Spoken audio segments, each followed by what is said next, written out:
112 दिन हो गए कि यात्रा कन्याकुमारी से शुरू हुई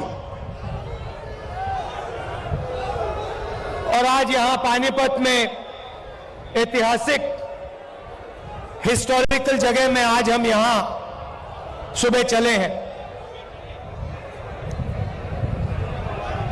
आपने इतना प्यार दिया, बहुत जबरदस्त स्वागत किया आपने और आप हजारों लोग हमारे साथ चले, इसके लिए मैं आपको दिल से धन्यवाद करना चाहता हूं।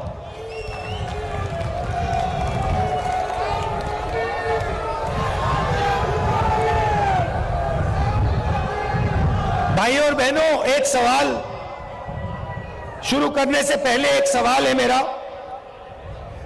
हिंदुस्तान की आबादी कितनी है? कितनी आबादी है? सुनाई नहीं दे रहा। कितने लोग रहते हैं देश में?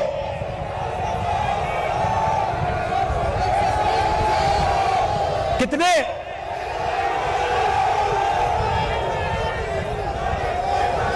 140 क्या? 140 करोड़।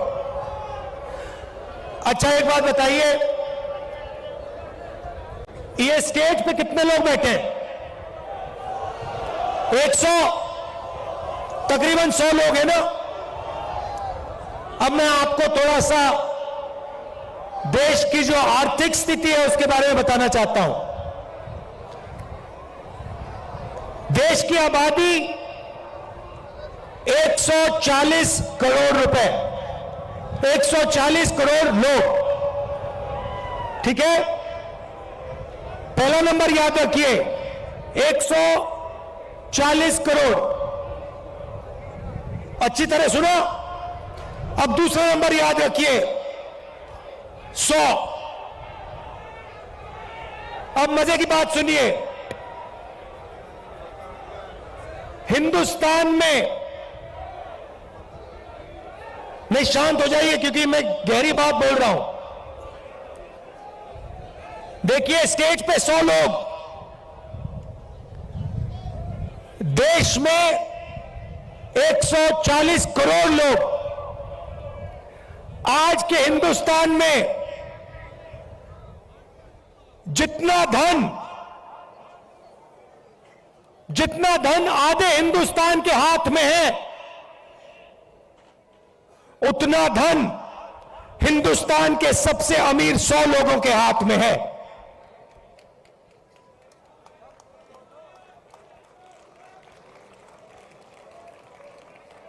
जितना धन आधे हिंदुस्तान के पास है, उतना धन हिंदुस्तान के सबसे अमीर 100 लोगों के हाथ में है। क्या यह आपको सही लगता है?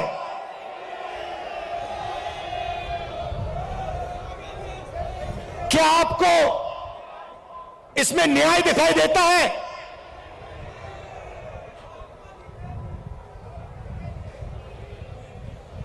दूसरा आंकड़ा देता हूं। हिंदुस्तान की अगर आप सारी की सारी कंपनियों का मुनाफा देखें, सारी की सारी कॉरपोरेट कंपनियों का मुनाफा देखें, तो 90% मुनाफा सिर्फ 20 कंपनियों के हाथ में है।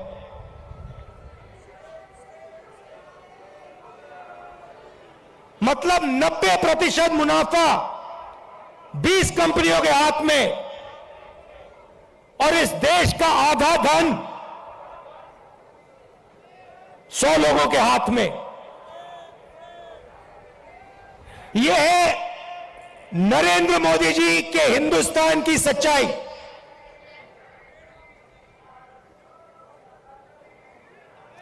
दो हिंदुस्तान बन गए हैं,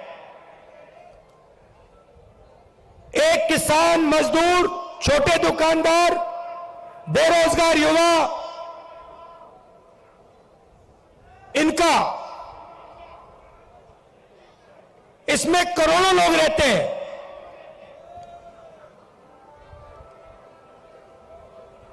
और दूसरा हिंदुस्तान 200-300 लोगों का हिंदुस्तान, 200-300 लोगों के हिंदुस्तान के पास पूरा का पूरा धन, आपके पास कुछ नहीं।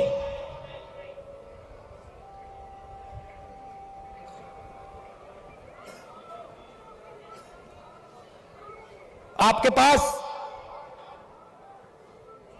ये पानीपत में जो हवा है, जिसमें आप सांस नहीं ले सकते, वो है आपके पास।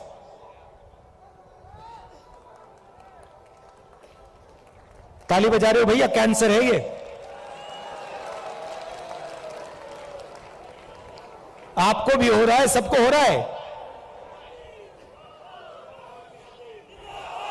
अच्छा, पहले क्या था? पहले ये जो आपका शहर है स्मॉल और मीडियम इंडस्ट्री का सेंटर था।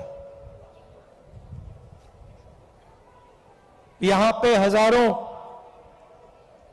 छोटे बिजनेस चलते थे, लाखों लोगों को रोजगार मिलता था।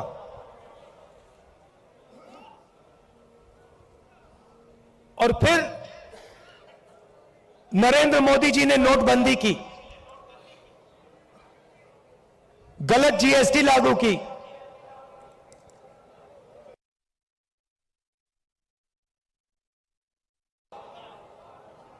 मुझसे बेहतर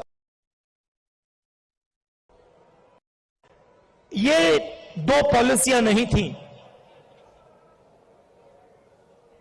नोटबंदी और जीएसटी पॉलिसियां नहीं, छोटे स्मॉल और मीडियम बिजनेस वालों को खत्म करने के हथियार। और ये सिर्फ पानीपत में नहीं हुआ, हरियाणा में नहीं हुआ, ये पूरे देश में इन दो हथियारों ने जो देश को रोजगार देते थे, स्मॉल और मीडियम बिजनेस जो चलाते थे, इन दो हथियारों ने उनकी रीढ़ की हड्डी तोड़ दी, उनको खत्म कर दिया।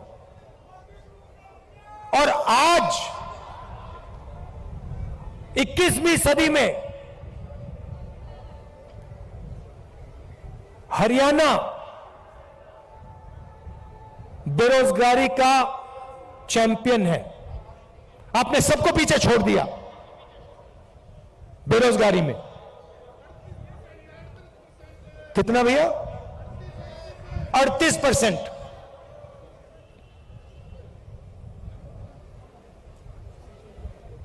खुशी की बात नहीं,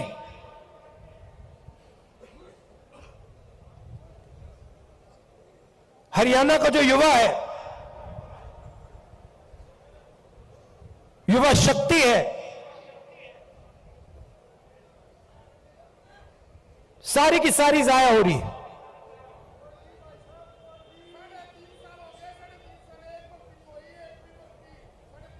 अच्छा भैया, 3.5 साल हो गई, एक भर्ती नहीं हुई। मुझे पहले अग्निवीर के बारे में बताओ। ये अग्निवीर योजना मुझे पहले समझा दो, ये है क्या? भर्ती की बात करनी है तो अग्निवीर की बात करो।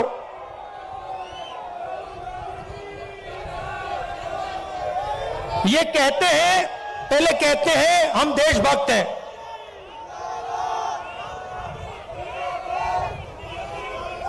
कहते हैं बीजेपी वाले लोग कहते हैं हम देशभक्त हैं। मुझे इनकी देशभक्ति समझाओ।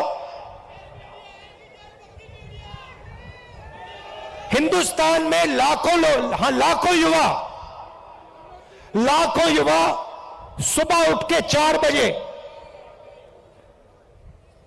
ये यात्रा 6 बजे शुरू होती है, ये यात्रा 6 बजे शुरू होती है। इसके बारे में कंप्लेंट आ रही है कि भैया इसको 6 बजे नहीं, इसको 7 बजे शुरू करो। मैं कहता हूं नहीं, मैं नहीं करता, मैं 6 बजे करूंगा। 8 बजे कह रहे हैं, देखो ये 6 बजे चालू होती है। किसान कितने बजे उठता है? 4 बजे। जो सेना में भर्ती होने के लिए रनिंग की प्रैक्टिस करता है, वो कितने बजे उठता है? 4 बजे। और ऐसे लाखों युवा सपना देखते हैं, लाखों युवा सपना देखते हैं। किस चीज का सपना? तिरंगे की रक्षा करने का सपना। और लाखों में से वो 4 बजे उठ के दौड़ते हैं। हर स्टेट में सुबह सुबह अगर आप जगो, आप इनको देख सकते हो। कभी उनको रोको, उनसे पूछो भाई क्या कर रहे हो? वो ये नहीं कहेंगे कि हम सेना में जाने की तैयारी कर रहे हैं। वो कहते हैं हम तिरंगे की रक्षा करना चाहते हैं, वो कहते हैं। अब लाखों युवा दौड़ते हैं हर स्टेट में 4 बजे सुबह। उनमें से पहले 80,000, तकरीबन हर साल 80,000 चुने जाते थे। कोई अरुणाचल जाता था, कोई जम्मू कश्मीर, कोई राजस्थान, कोई लद्दाख, कोई ठंड में, रेगिस्तान में, बारिश में। अपनी पूरी की पूरी जिंदगी बच्चे, परिवार, माता पिता, सब कुछ परे करके, छोड़ के बॉर्डर पे जाके खड़ा हो जाता था।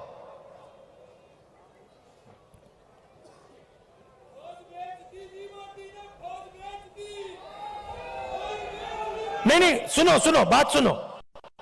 वो बॉर्डर पे खड़े होते थे, वहां पे तूफान आ जाए, बर्फ गिर जाए, गोली लग जाए, बम फट जाए, कुछ नहीं।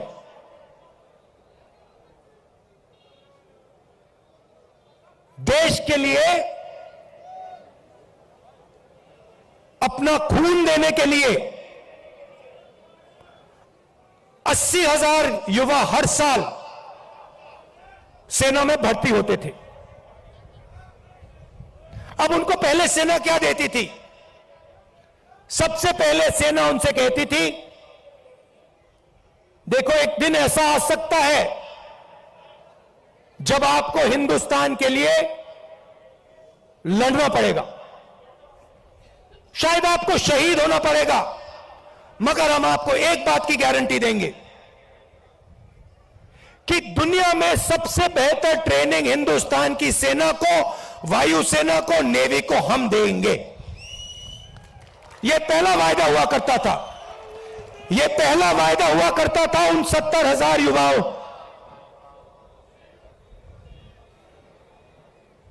आर्मी कहती थी, हिंदुस्तान की सरकार कहती थी, तुम्हें हम बिना ट्रेनिंग दुश्मन के सामने कभी नहीं खड़ा होने देंगे, क्योंकि हम तुमसे प्यार करते हैं, हम तुम्हारा आदर करते हैं, हम तुम्हारे खून की रक्षा करना चाहते हैं। बिना ट्रेनिंग हम आपको कभी नहीं भेजेंगे, मर जाएंगे मगर नहीं भेजेंगे। पहला वायदा। दूसरा वायदा, 15 साल आपको सर्विस मिलेगी। 15 साल आपको सर्विस मिलेगी। अगर आपको इतनी सी भी चोट लगी, इतनी सी चोट लगी उंगली पे, हम आपकी रक्षा करेंगे। जो भी आपको चाहिए हम आपको दे देंगे। यह था दूसरा वायदा। तीसरा वायदा, आपने इस देश के लिए अपना पूरी जिंदगी दे दी, पूरी की पूरी आपने जिंदगी दी, आपने अपने बच्चे दे दिए, माता पिता दे दिए, परिवार दे दिया, अपने सारे के सारे सपने दे दिए इस तिरंगे को रक्षा करने के लिए। ठीक है, हम आपको पेंशन देंगे, और जब आप गांव में वापस जाओगे, जब आप गांव में वापस जाओगे, तो हम आपको एक्स सर्विसमैन का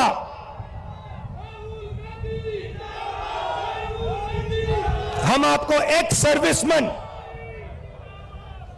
कह के हम आपको गांव भेजेंगे कि आपको वहां पे, चाहे आप शहर में रहो चाहे आप गांव में रहो, जब हिंदुस्तान की बाकी जनता आपकी ओर देखे, वो कहे कि इस व्यक्ति ने वो किया जो मैंने नहीं किया, इस व्यक्ति ने अपनी जिंदगी इस देश को दी, अपना खून इस देश को दिया, अपने सपने इस देश को दिए, और इसीलिए मैं इस व्यक्ति का आदर करूंगा, इसका रिस्पेक्ट करूंगा। ये 3 वायदे हिंदुस्तान की सरकार, हिंदुस्तान की जनता अपनी सेना, अपनी वायुसेना और अपनी नेवी के हर व्यक्ति को देती थी। अब अग्निवीर योजना ने, नहीं सुनिए, अग्निवीर योजना ने ये तीनों के तीनों वायदे तोड़ दिए हैं। अग्निवीर योजना क्या कहती है? उन्हीं 70,000, उन्हीं लाखों युवाओं से कहती भैया 80,000 तो नहीं लेंगे, 40,000 लेंगे। और वो जो 15 साल की बात थी, वो जो सर्विस की बात थी, उसे भूल जाओ। 4 साल बाद,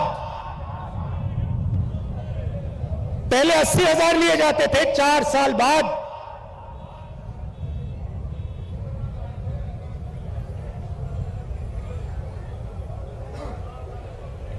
4 साल बाद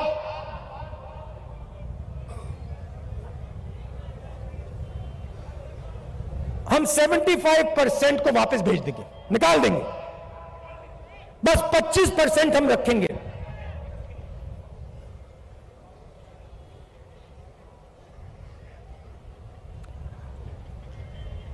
%25 को हम रखेंगे, बाकी को हम छोड़ देंगे। आप लोग जाइए,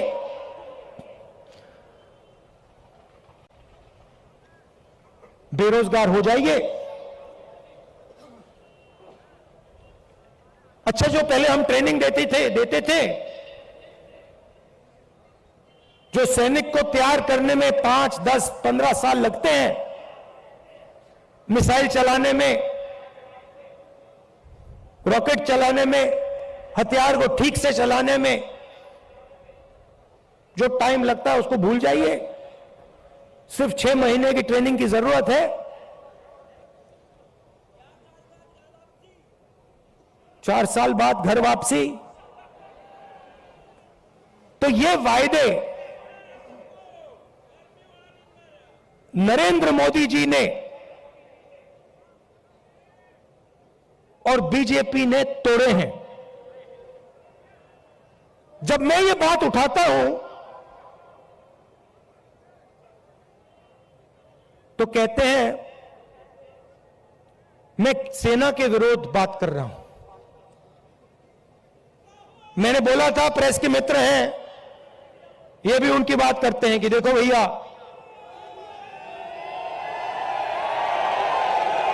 समझ गए आप,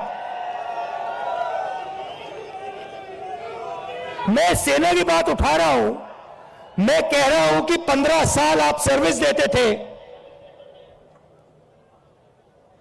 80,000 युवाओं को देते थे,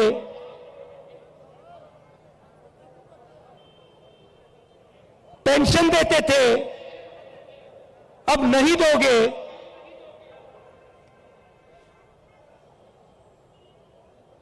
पहले ट्रेनिंग देते थे, सालों के लिए ट्रेनिंग देते थे, अब 6 महीने की ट्रेनिंग दोगे। अग्निवीर योजना वो लाए और मैं सेना के खिलाफ बात कर रहा हूं। मैं सेना की रक्षा कर रहा हूं, मैं सेना का आदर कर रहा हूं।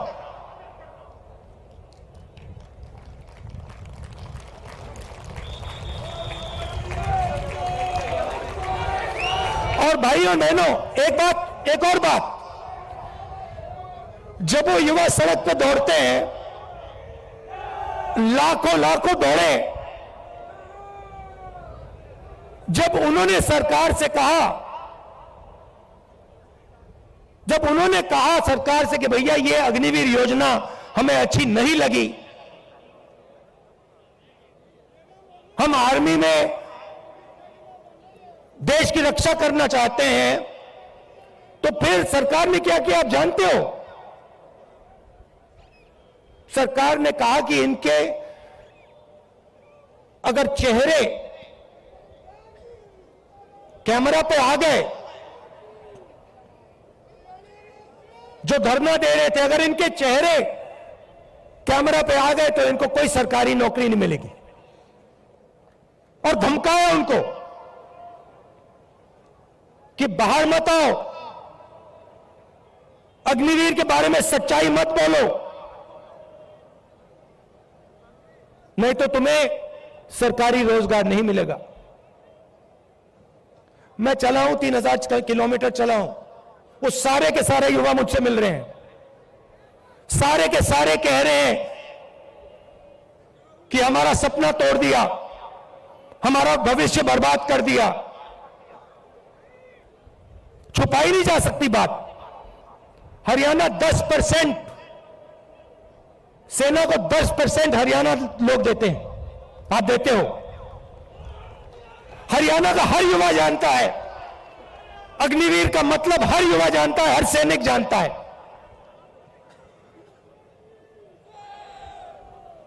यह सच्चाई है। अच्छा, अग्निवीर को छोड़िए, रोजगार के 2-3 और रास्ते हैं।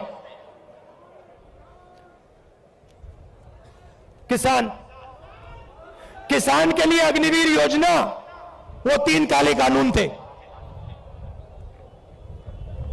जो सेना के लिए अग्निवीर है, वो किसानों के 3 कानून थे। सारे के सारे किसान खड़े हो गए, काले कानूनों के खिलाफ खड़े हुए, आप सब खड़े हुए, हम खड़े हुए, याद है आपको? और जब किसान खड़े हुए, नरेंद्र मोदी जी ने क्या कहा? गलती हो गई, मुझसे गलती हो गई, नरेंद्र मोदी जी कहते हैं, गलती हो गई। किसान सर्दी में, ठंड में बाहर बैठा था, बारिश में किसान बाहर बैठा था, तब आपको गलती नहीं दिखी। 1 साल लग गया आपको गलती पहचानने में। 700 शहीद हो गए। किसानों को उग्रवादी बताया था, यह सच्चाई है।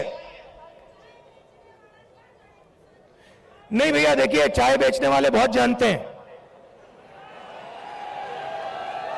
चाय बेचने वाले बहुत कुछ जानते हैं।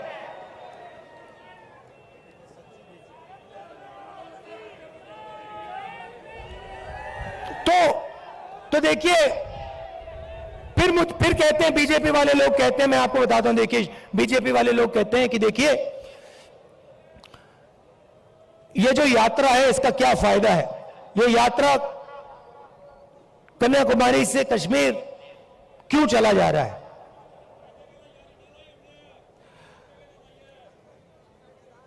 भारत जोड़ो यात्रा क्यों की जा रही है? मैं आपको बताता हूं। क्योंकि इन्होंने पूरे देश में डर और नफरत फैलाने का काम किया है। जहां भी ये जाते हैं, चाहे वो नोटबंदी हो, गलत जीएसटी हो, इनकी सब योजनाएं डर फैलाती हैं। डर फैलाते हैं और फिर उस डर को नफरत में बदल देते हैं। तो सबसे पहले भारत जोड़ो यात्रा ने इस नफरत के खिलाफ, डर के खिलाफ एक दूसरा रास्ता दिखाया है। इस यात्रा में कोई नफरत नहीं है, आपको नहीं दिखेगी, ढूंढ लो। यहां पे सब हिंदुस्तानी चल रहे हैं, हिंदू, मुस्लिम, सिख, ईसाई, सब, हर जात के लोग, हर धर्म के लोग, हर भाषा बोलने वाले लोग एक साथ चल रहे हैं, प्यार से चल रहे हैं, मोहब्बत से चल रहे हैं। कोई गलत बात नहीं बोल रहा है, कोई गिरता है तो कोई सवाल नहीं पूछता, भैया तुम्हारा धर्म क्या है, तुम्हारी जात क्या है, ना, एकदम उठा देते हैं, मदद करते हैं। सारे रास्ते में, हर स्टेट में जब हमारे लोगों को चोट लगती है, कोई ना कोई उनकी मदद करता है। आम जनता खाना देती है, पानी देती है, मदद करती है। ऐसा हिंदुस्तान हमें चाहिए। मैंने बोला, उन्होंने पूछा क्या कर रहे हो? आपके नफरत के बाजार में मोहब्बत की दुकान खोल रहा हूं।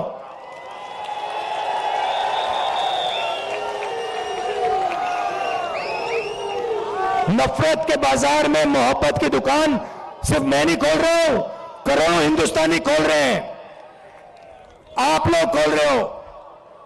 ये देखो, मैं टी शर्ट पहना हूं, ये तो शर्ट भी नहीं पहने।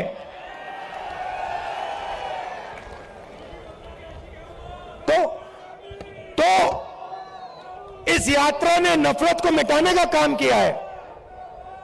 मेरे पास कुछ दिन पहले एक आदमी आए, मेरे साथ चले, कहते हैं राहुल जी मैं आपको कुछ कहना चाहता हूं। मैंने कहा क्या?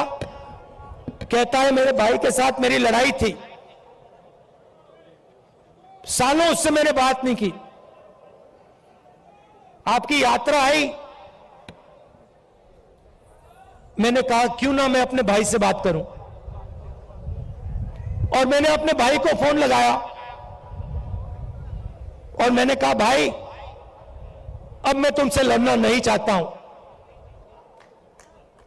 मैं तुमसे लड़ना नहीं चाहता हूं, चाहे कुछ भी हो जाए मैं तुमसे लड़ना नहीं चाहता हूं। और उसके भाई ने उसे कहा मैं भी तुमसे नहीं लड़ना चाहता हूं। जाके वो गले मिल गए। और ये पूरी यात्रा में हो रहा है।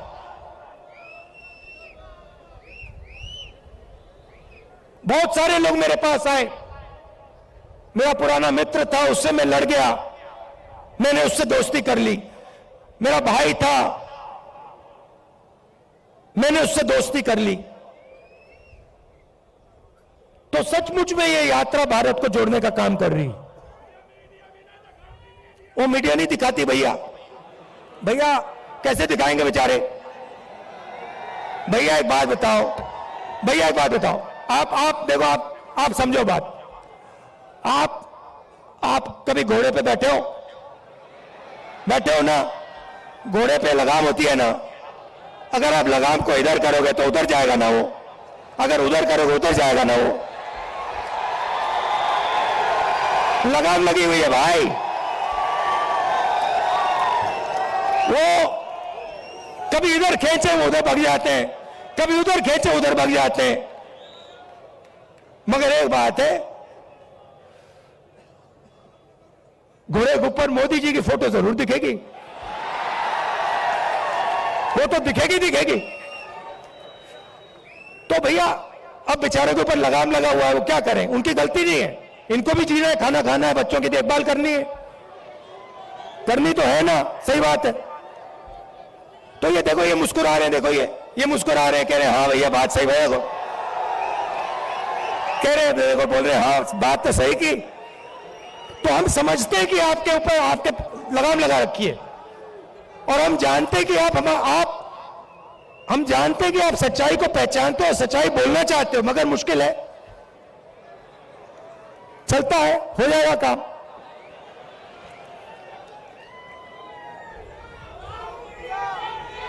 तो दूसरी बात, भारत जोड़ो यात्रा का दो और लक्ष्य हैं। एक, नफरत के खिलाफ खड़ा होना, एक हिंदुस्तानी को दूसरे हिंदुस्तानी से जोड़ने का काम, मोहब्बत फैलाने का काम, ये यात्रा का लक्ष्य है। दूसरा लक्ष्य, जो देश में बेरोजगारी फैल रही है उसके खिलाफ खड़ा होने का है। और आखिरी बात, जो महंगाई है, जो आप सबको लगती है, चुभती है। पहले 400 रुपए का सिलेंडर होता था, आज 1100। पहले 60 रुपए का पेट्रोल, आज 100 रुपए का पेट्रोल। तो उसके खिलाफ खड़े होने की यात्रा है। और अंत में जो हिंदुस्तान की आर्थिक स्थिति है, जो मैंने पहले बात बोली, 100-200 लोगों के पास हिंदुस्तान का 50-60% धन, और किसान, मजदूर, छोटे व्यापारियों के पास कुछ नहीं। ऐसा हिंदुस्तान हम नहीं चाहते हैं। इसमें सबकी इज्जत होनी चाहिए, भाईचारा होना चाहिए, मोहब्बत होनी चाहिए। मिलकर यह देश आगे जा सकता है, किसी का भी मुकाबला कर सकता है, किसी भी देश का मुकाबला कर सकता है। तो यह हमारा लक्ष्य था। और आपने इतना समर्थन दिया, इतना प्यार दिया, इतना प्यार दिया, इसके लिए मैं आप सबको धन्यवाद कहना चाहता हूं। आखिरी बात, एक मैंने सोचा, अभी बोल रहा था तो मैंने सोचा, देखिए, आप सबके पास भाई बहन रिश्तेदार हैंगे ना? मजदूर, गरीब आदमी, बिल्कुल।